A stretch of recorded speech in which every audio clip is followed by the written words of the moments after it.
Evet arkadaşlar, boyunda lenf bezesi. Bu çok sık görülen ve sık sorulan bir soru. Boyunda işte beze var, lenf bezesi var. Bu niye olur? Kanser miyim? HIV miyim gibi çok soru geliyor. Biraz bundan bahsedelim. Şimdi lenf bezesi nedir arkadaşlar? Lenf bezesi şudur.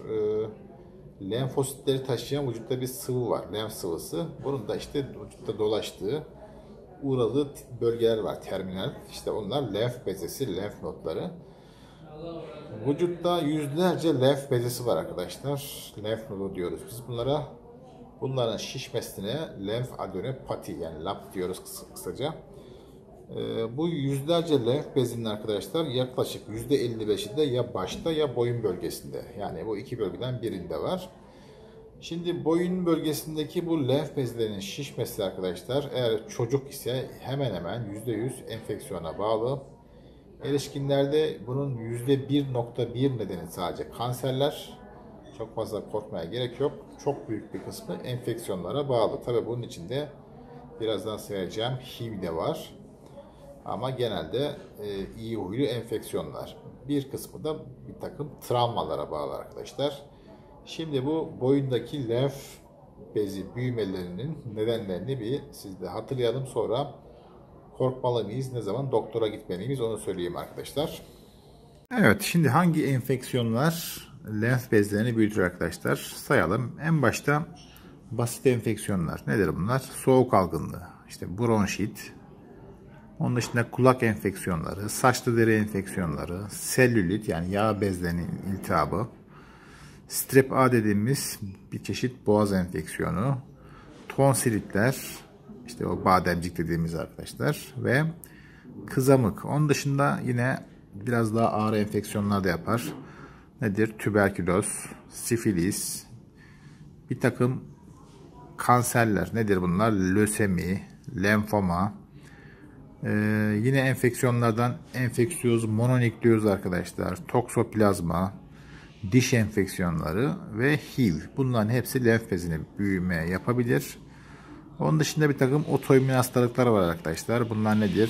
Sistemik lupus eritematosus yani kısaca lupus ve romatoid artrit. Bunlar da lenf bezini büyütebilir. Şimdi HIV'deki büyüme şöyle arkadaşlar. Virüs aldıktan yaklaşık 2 ila 4 hafta sonra lenf bezleri büyür. Onun dışında işte grip benzeri belirtiler olur. Nedir bunlar? Ateş, halsizlik, boğaz ağrısı, kas ağrısı vesaire. Tabi bu HIV'in tanısı kan testiyle konur. Öyle lenf bezimin büyüdü, halsizliğim var, HIV miyim diye paniğe kapılmayın. Bunun testi ilişkiden ya da işte kan naklinden en erken 1,5 ay sonra yapılan kan testidir. Ve 3. ayda son kez kan testiyle HIV var mı yok mu anlaşılır.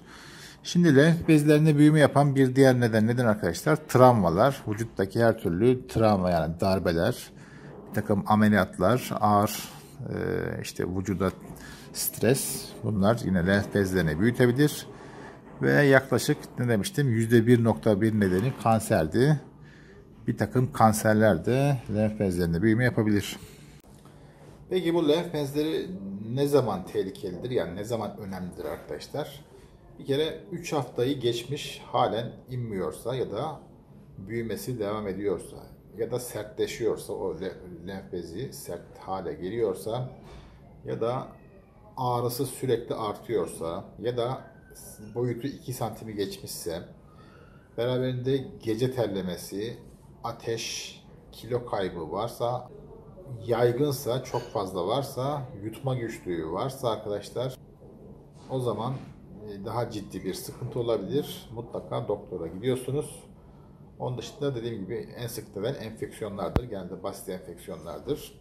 Ama şüpheli bir ilişkiniz varsa bu HIV'e bağlı da olabilir. Onun için özellikle şüpheli ilişkilerden 1,5 ay sonra bir combo testi yaptırın ve 3. ayda son kez testinizi yaptırın. Onun dışında yine herhangi bir lenf bezi büyümeniz varsa yine doktora gitmeyi ihmal etmeyin.